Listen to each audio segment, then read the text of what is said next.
Hello and welcome to the latest episode of the Boardmasters with me, Chris Mullins. And tonight you'll notice I'm in the usual place, so the game room isn't ready for me to do my introduction video. So I'm going to talk about, is the curse broken, the addiction broken?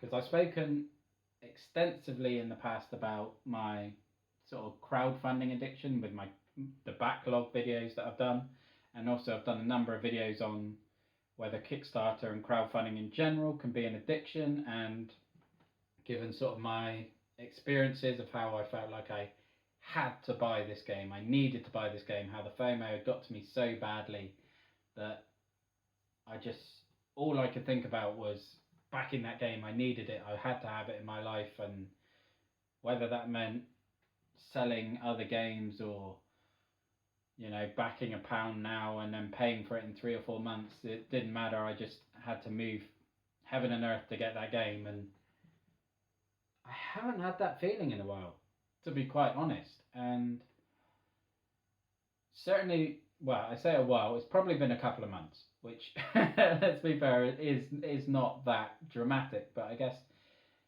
I've only been in the hobby a year or so, and it is undoubtedly the longest time I've gone without having that feeling. Maybe Christmas last year, and that's because obviously it was Christmas, so I was getting everything else, and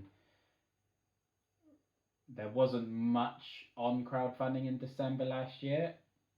So kind of between Bard Sung and Primal, there was a bit of a gap. But over the last few months, I mean, there's been so many games that I thought would be that game for me, that would give me that feeling. And Distilled is getting rave reviews from pretty much everyone I respect, but it just doesn't interest me at all.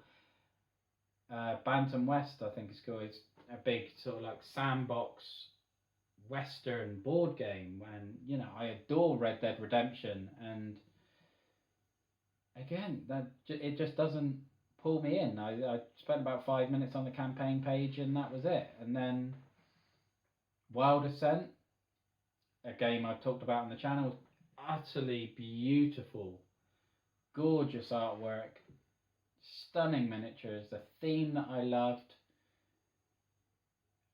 It was a big entry point in terms of the price, and that's what ultimately put me off. But in the past, that hasn't, and it didn't. Whilst I was very tempted, I still didn't find it too difficult to actually walk away from it. And similar with Chronicles of Drunagor. I mean, I spoke about that last week, and how I was happy that I was backing the base game. It's a 9.2 on Board Game Geek and seemed like my sort of game. And then since then, I've just cooled on it completely, and I've actually cancelled the pledge. I think I watched Alex of Board Game Co.'s Back or Not to Back, which I'll link down below. And he spoke about some of the faults people have with the base game, and that the enemy AI isn't varied enough, so all the enemies feel the same. I think either the items were not powerful enough or not different enough to warrant really the effort of going out of your way to get the treasure chest, so that you weren't getting rewarded for it.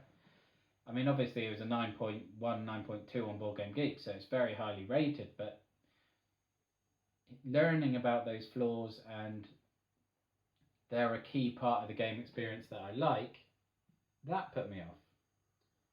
And then I thought Divinus, or Divinus, I'm not sure how you pronounce it, which is on GameFound at the moment by Lucky Duck Games, I thought that was going to be a must back for me, because I absolutely adore Destinies. It's the first game I gave a 10 out of 10 on the channel to. I think it's absolutely stunning. Love the app integration. That was carrying on in Divinus. It's Norse versus Greek mythology, which I love. I just love that whole mythological landscape, and the characters and the gods and the flaws and the heroes. And so again, I thought this is going to be perfect for me, and I probably will still back it, because with an all-in at about £100, shipping of £7 or £8, it's cheap enough that there are very little barriers for me to go under, even if I'm not enthused by the campaign as such. I'm confident it'll be a game I enjoy, and there's no barrier in terms of the cost, unlike with Wild Descent and Chronicles of Drunagor. So it's a strange feeling. Not a bad feeling, but it's a strange feeling to not have a game that I feel like I need. There's plenty I want, plenty I'd like to buy, but plenty that then when it comes down to it, I just feel a bit meh and move on. I'm tempted to late pledge Vindication. But again, that was a campaign that I had no problem walking away from, and it's a game that I feel like I probably should buy it. But again, not too fast, but probably will, because it's again a decent price point and a very highly rated game. But is this how people generally feel when they get to a collection? My collection, once the Kickstarters arrive, is going to be exceeding 3 figures. I know people have drastically bigger collections than that, but is that just the natural part of when your collection gets bigger, that you become more selective? It takes something special to really get that FOMO into you?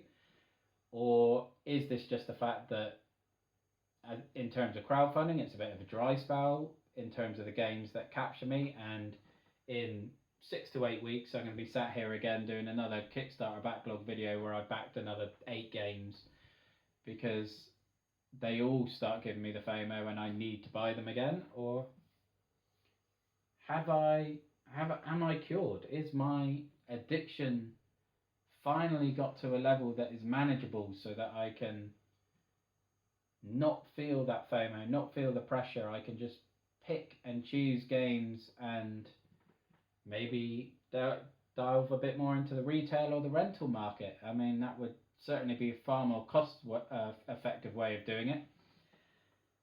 But again, it's a video that doesn't really have an answer, but I'm more asking questions of the community and the more experienced people who are hopefully watching this and have been in the hobby a lot longer. Is this a natural part?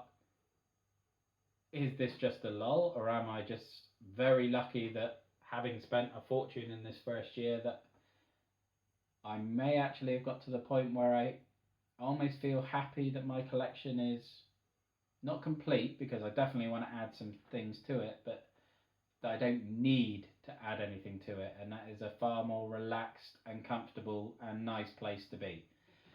I'm definitely happy to be in that space. But that's it really for this video. So again, let me know how you think about it, your thoughts and feelings and your experiences down below. And I hope to see you again soon. So thank you for watching. Look after yourself, stay safe, and have a good one. Thank you. Bye-bye now.